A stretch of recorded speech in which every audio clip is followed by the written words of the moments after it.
Matapos tumama ang malakas na lindol sa Davao Oriental, nagsagawa ng relief operation ang mga miyembro ng Regional Mobile Force Battalion 13 sa mga pamilyang labis na naapektuhan ng sakuna. Patrolwoman Joanna Cawile sa report.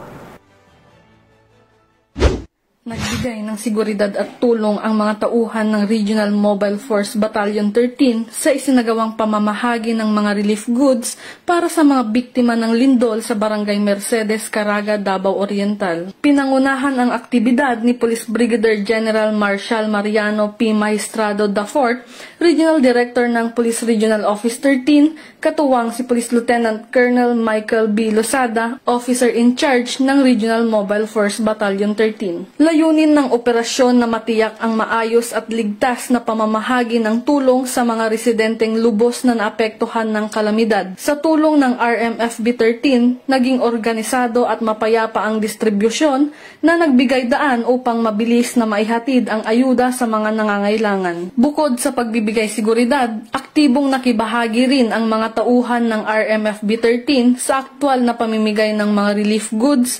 Ang kanilang presensya ay nagbigay ng kapanatagan at inspirasyon sa mga residente na nakaramdam ng suporta at malasakit mula sa kapulisan. Muling pinatunayan ng RMFB 13 ang kanilang tunay na diwa ng paglilingkod at malasakit sa kapwa. Sa panahon ng sakuna, ipinapakita ng mga pulis na hindi lamang sila tagapagpatupad ng batas kundi katuwang ng bawat mamamayan sa pagbangon, pagkakaisa at pag-asa.